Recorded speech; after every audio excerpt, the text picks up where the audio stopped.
Olá, boa noite. O nosso grupo irá falar sobre saúde mental na adolescência e riscos de suicídio. Eu sou Lana e iniciarei falando um pouco sobre autoestima.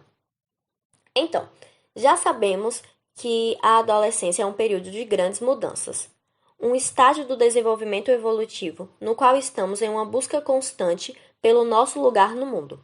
E a autoestima é um ponto muito importante para esse desenvolvimento. É um elemento do autoconceito que se define como o valor que damos a nós mesmos. Para a psicologia, define-se a autoestima como um conjunto de julgamentos que fazemos em relação a como somos.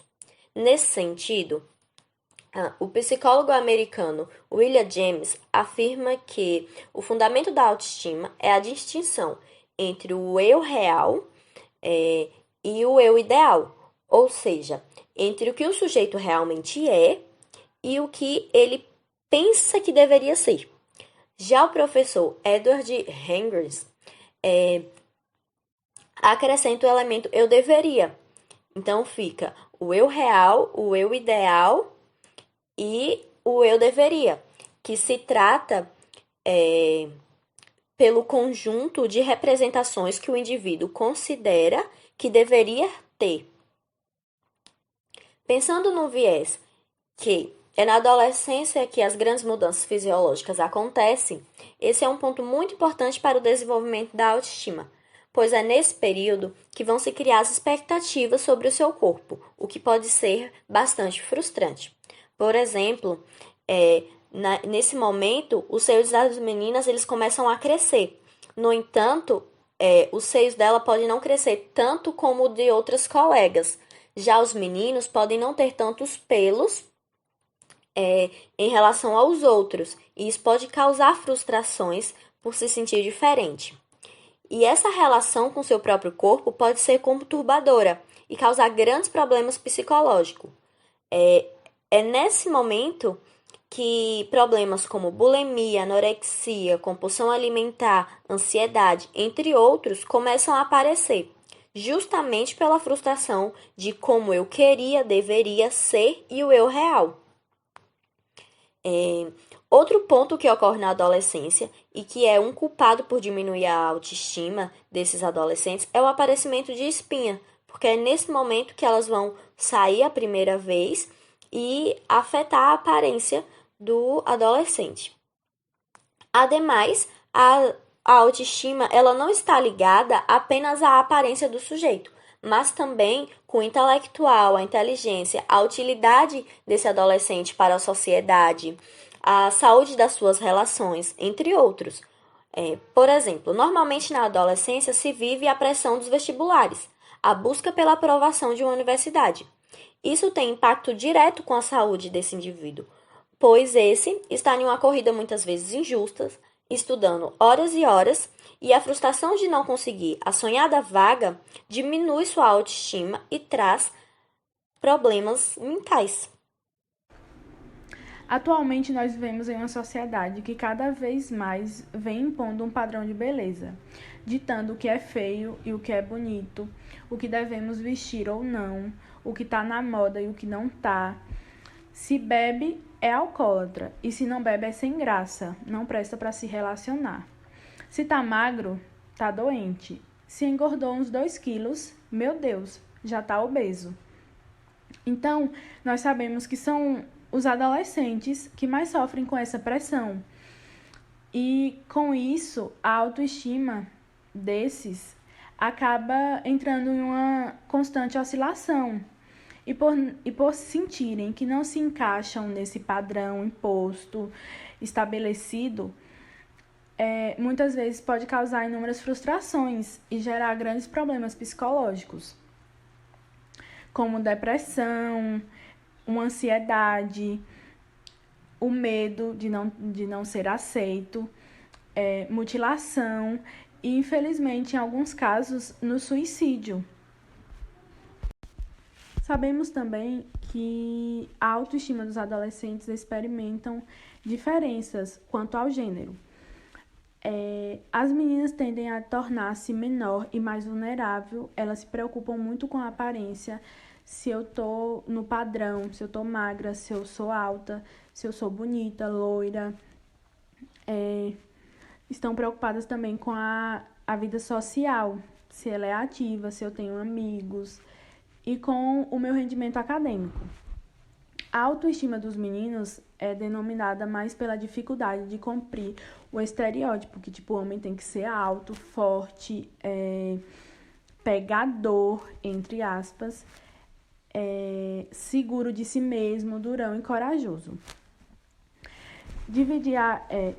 Existe uma divisão entre autoestima e baixa autoestima. Vou falar um pouco sobre os adolescentes com uma autoestima. Eles sentem-se mais amados e aceitos pelo seu entorno. Além disso, são motivados para aprender, experimentar coisas novas e estão sempre dispostos a conhecer o mundo. Tendem a ser mais otimistas em relação ao seu futuro e sabem como abordar seus problemas de diferentes pontos de vista. Eles estabelecem objetivos e metas a curto e médio prazo e são capazes de se responsabilizar por seus próprios comportamentos e decisões. Conhecem seus pontos fortes e fracos, sabem aceitar as críticas, são autocríticos também e enfrentam os problemas que vierem. Têm estabilidade emocional e demonstram sempre empatia. São sensíveis às necessidades dos outros, se comunicam facilmente com as pessoas ao seu redor e mantêm uma rede saudável de amigos.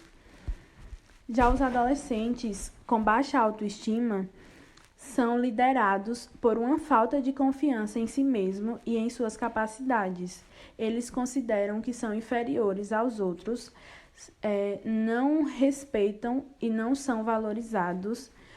Isso faz com que se recusem a realizar atividades grupais em que têm que cooperar com os outros, por acreditar que eles não são aceitos, não são queridos e que ninguém quer por perto.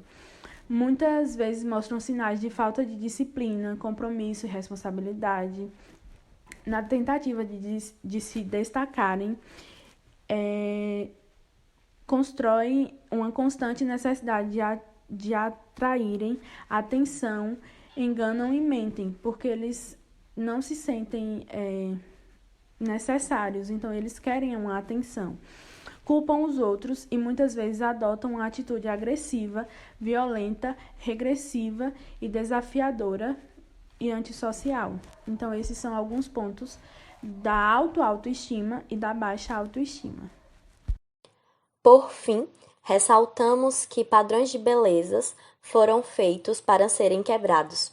Portanto, o corpo ideal é o seu.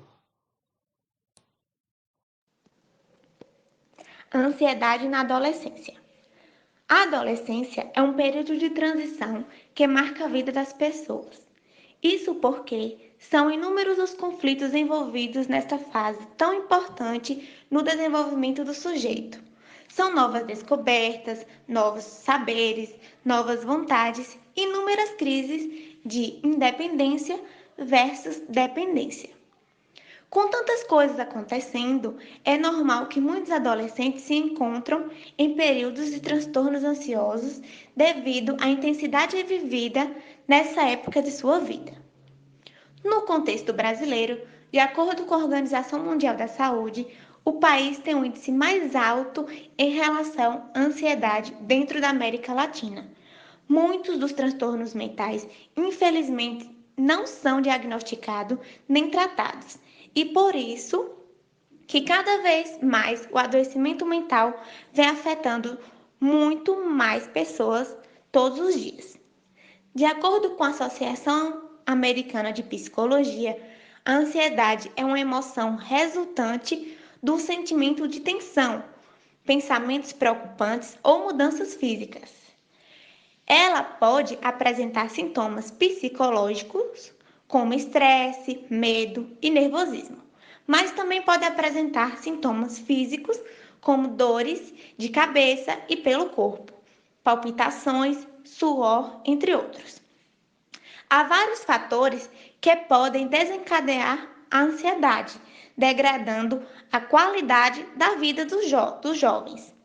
A pressão familiar, O ambiente escolar e a preocupação com o futuro são grandes causadores de ansiedade na adolescência. Muitas vezes, os motivos que levam um adolescente a desenvolver ansiedade parecem pequenos, mas suas consequências são grandes, como a queda no rendimento escolar. Segundo o psicólogo Philip Kendall, ter baixos níveis de ansiedade não é um sinal positivo. Assim como a ansiedade pode nos prejudicar, ela também ajuda, se moderada, a nos mantermos motivados. Se não moderada, pode resultar justamente no contrário, a desmotivação. De acordo com a Organização Mundial da Saúde, 1 em cada 5 adolescentes enfrentam desafios de saúde mental. A instituição estima que metade de todas as doenças mentais começam aos 14 anos. Por isso, diagnosticar precocemente é importante para o seu tratamento. Os sintomas que podem ser identificados em adolescentes são muitos.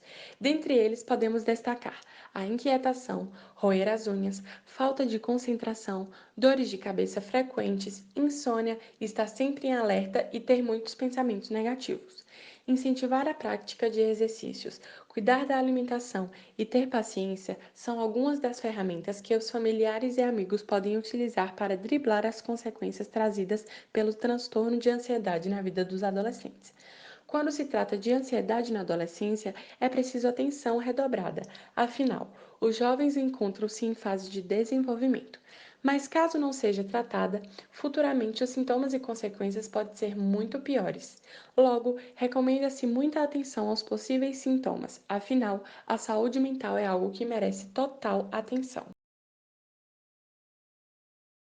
O Brasil tem o maior número de casos de depressão na América Latina. Estima-se que 5,8% da população sofre de depressão, podendo surgir em momentos como na passagem da infância para a adolescência, que é marcada por mudanças corporais e psicológicas. Mudanças essas que podem ser acompanhadas de alguns riscos. A adolescência é um período difícil, turbulento, com variações do humor e crises emocionais. Os jovens passam por várias situações, como a pressão social. Não existe uma única causa para a depressão. A doença normalmente se dá com a combinação de diversos fatores internos e externos ao sujeito, como a dificuldade em lidar com situações desafiadoras e até a desregulação dos hormônios, que controlam as emoções. A genética sendo passada de forma hereditária pelos pais ou por familiares próximos. Personalidade, pessoas que geralmente já são pessimistas e têm uma baixa autoestima. Fatores ambientais como a exposição contínua à violência, negligência, abuso ou pobreza. O bullying também pode desencadear um possível estado depressivo. Adolescentes que tiveram apelidos referentes à aparência, por exemplo, têm uma maior probabilidade de uma não aceitação de seu corpo. Não somente o bullying nas escolas ou na vida real. Um fenômeno que também cresce é o cyberbullying, que seria a ação feita por redes sociais, como Facebook, Instagram e Twitter. O anonimato faz com que as pessoas se sintam no poder de menosprezar ou humilhar de forma pública outras pessoas. Felizmente, a depressão tem tratamento. Pais ou responsáveis podem aprender a reconhecer os sintomas da depressão, como perda de interesse ou prazer em atividades antes apreciadas, problemas para dormir, insônia ou dormir demais, baixa autoestima, pensamentos de morte ou suicídio, entre outros sintomas. E agir no momento em que a ajuda se faz necessária. O primeiro passo para tentar ajudar alguém com depressão é procurar ajuda profissional, como um psiquiatra ou um psicólogo. Juntamente com o adolescente, os familiares e o profissional podem chegar a uma decisão sobre o tratamento mais adequado para o jovem, como terapia e medicamentos. Porém, o que se vê na maioria das vezes são que esses jovens que passam por situações como as que foram citadas acima, no caso do bullying e dos fatores internos, não recebem a ajuda necessária, agravando seu estado depressivo e que muitas vezes são ditos como fracos por aqueles que os cercam. Pessoas que não entendem a gravidade do problema fazem desenho da condição patológica de alguém que sofre de depressão. E na tentativa de ajudar a conscientização, foi criada algumas campanhas, como o Setembro Amarelo ou o Centro de Valorização da Vida, CVV, que tem como objetivo a preservação da vida e a luta contra o suicídio. Entretanto, há locais onde quase não há devida propagação desse conhecimento. Locais como em faculdades, onde os próprios alunos têm que se mobilizar com a ajuda de poucos ou nenhum professor para poder fazer uma intervenção, no intuito de levar esse conhecimento sobre depressão e riscos de suicídio para outros acadêmicos. Ou em escolas, onde mal se fala sobre suicídio, depressão, ansiedade e outros fatores que estão ligados à saúde mental. A falta de entendimento sobre o assunto faz jovens cada vez mais novos se perderem no mundo da depressão. O isolamento se faz necessário para aqueles que não conseguem obter a ajuda de parentes ou amigos. O refúgio no mundo virtual parece ser a única saída para aqueles que não veem mais sentido na vida. Os jogos virtuais se tornam pausas no sofrimento daqueles que são culpabilizados por uma sociedade hipócrita que exige uma saúde mental perfeita enquanto envenena nossas mentes e aliena sua população. O suicídio é uma palavra originada do latim, derivada da junção das expressões sui, que significa si mesmo, e caederis, ação de matar. No sentido geral, significa o ato voluntário por meio do qual o indivíduo possui a intenção e provoca a própria morte, segundo Vieira, 2008. Apesar de não existir uma definição única aceitável, sabe-se que implica necessariamente um desejo consciente de morrer e a noção clara do que o ato executado pode resultar. Na literatura específica, com frequência, o comportamento suicida é classificado em três categorias. Primeiro vem a ideação suicida, depois tem a tentativa de suicídio e o suicídio consumado.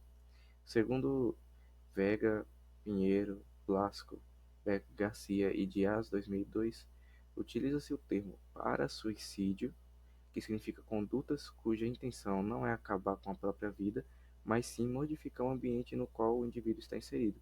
Esses comportamentos são característicos da adolescência, que geralmente são pessoas mais imaturas, como forma de reação ao conflito, sendo diagnosticados em inúmeras ocasiões como transtornos de personalidade, denominadas chantagens emocionais, ou transtornos mais sérios, ou características mais sérias, como a depressão, que é um dos fatores de risco mais altos para o suicídio. A maioria dos casos de suicídio é atribuída a algum transtorno psíquico envolvido com transtornos afetivos, de conduta, esquizofrenia, depressão recorrente, uso abusivo de álcool e outros estimulantes. No entanto, há uma característica que nos coloca em alerta, pois quem convive com adolescentes sabe o quanto eles são impulsivos e por isso agem muitas vezes sem pensar. Esse comportamento pode ser muito perigoso quando o assunto é suicídio. Assim, é possível observar a tentativa de suicídio após discussões, sejam familiares ou afetivas, quando no fundo a intenção era apenas chamar a atenção ou até mesmo despertar um sentimento de culpa em quem provocou nele aquele sentimento de frustração. É, é, pode ser usado, o suicídio ele pode ser usado como uma forma de vingança, porém com consequências muito extremas. E o assunto é preocupante porque frustrações, discussões e perdas são parte da vida de qualquer pessoa.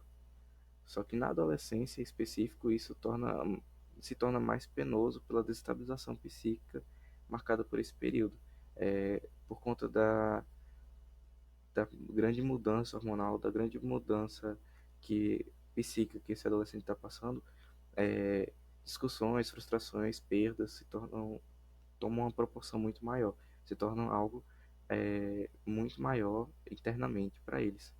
Então, a pressão familiar e social para a escolha da profissão, a competição do mercado, a não aceitação da própria sexualidade, sentir que não há um lugar assegurado em seu grupo de amigos, o bullying, medos intensos são alguns dos fatores de risco também que podem colaborar para esse ato de extrema violência à própria vida. E a ideação suicida significa que as defesas do ego não estão dando mais conta de tanta pressão externa e interna. Nesse sentido, quando são expostos às intensas e prolongadas situações de sofrimento, desorganização, os adolescentes eles podem desenvolver patologias e tornar-se mais vulneráveis ao suicídio. segundo Teixeira e Luiz, de 1997. É também nesse período que tanto as ideações quanto as tentativas ganham a maior proporção quando associadas ao quadro depressivo, que já foi falado antes. Igualmente, nesse período, há uma melhor compreensão a respeito da morte pelo desenvolvimento do pensamento abstrato.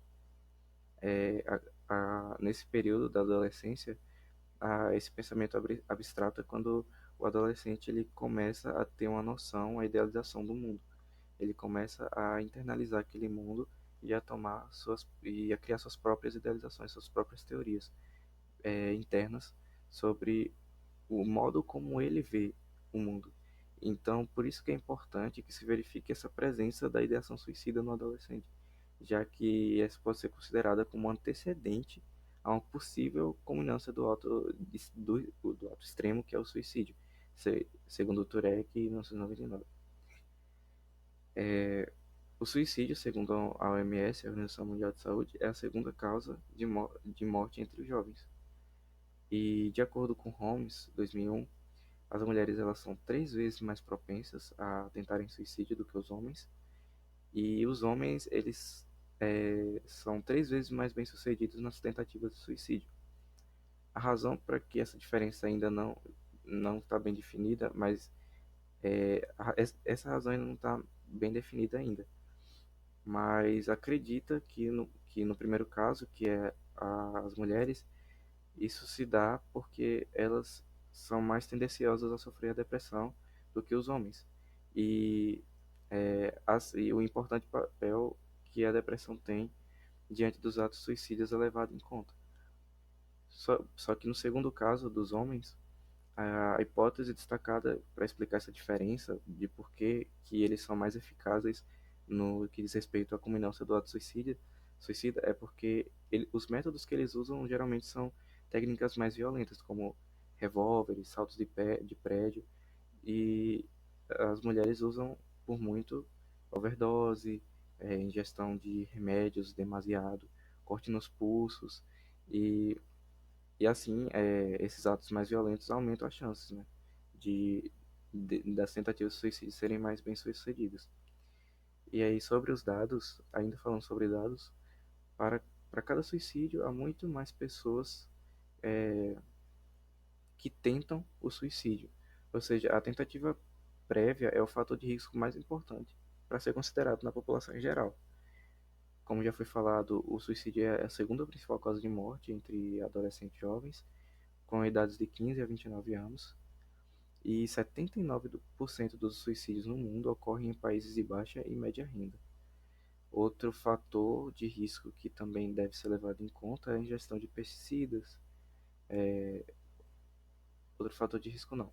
Outros métodos que também devem ser levados em conta é a ingestão de pesticidas, o enforcamento e armas de fogo, que estão entre os métodos mais comuns de suicídio em nível global. E falando em território brasileiro, a taxa de suicídio a cada 100 mil habitantes aumentou 7% no Brasil, ao contrário do índice mundial, que caiu 9,8%, segundo a OMS.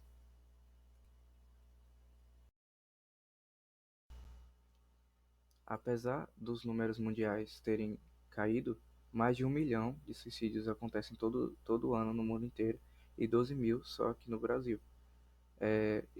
Trata-se de uma triste realidade porque cerca de 96,8% dos casos de suicídio são relacionados a transtornos mentais não tratados. 50 a 60% das pessoas que cometem o suicídio não tiveram terapia, não passaram por terapia psicológica ou nenhum processo de saúde mental. E quando se fala em prevenção ao suicídio, é, somos levados diretamente à campanha do Setembro Amarelo. Ela acontece desde 2014, é feita pela Associação Brasileira de Psiquiatria, a ABP, e em parceria com o Conselho Federal de Medicina, o CFM.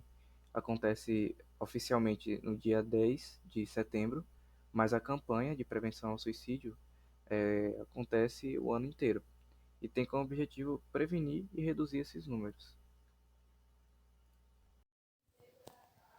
Estudiosos como Marilda Lippe, psicóloga e diretora do Instituto de Psicologia e Controle do Estresse, o IPCS, afirmam que o que sobra de uma epidemia é a doença mental.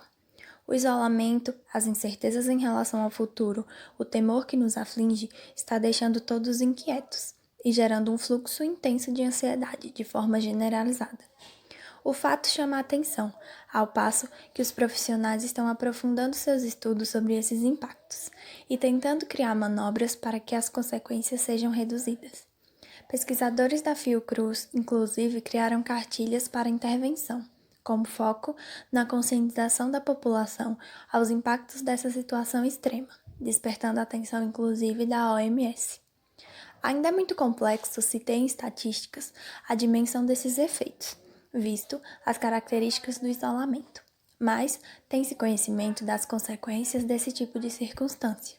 Com isso, é necessário que haja atenção aos sentimentos e demandas internas, ao passo que afetam também de forma física, sendo assim crucial o autocuidado em todos os sentidos. Deve lembrar-se de ter calma, examinar suas ações, manter-se informado, mas sem exageros. Isso pode aumentar a tensão, inclusive pela grande disseminação de notícias falsas. Devemos buscar alternativas saudáveis para a eliminação da tensão. Por exemplo, praticar exercícios físicos para diminuir o estresse, criar uma rotina, cuidar do sono e, mesmo em distanciamento social, é importante que se mantenha a socialização. A internet apresenta diversas ferramentas para essa interação, para o alívio do sentimento de solidão, pensando positivo e praticando a empatia.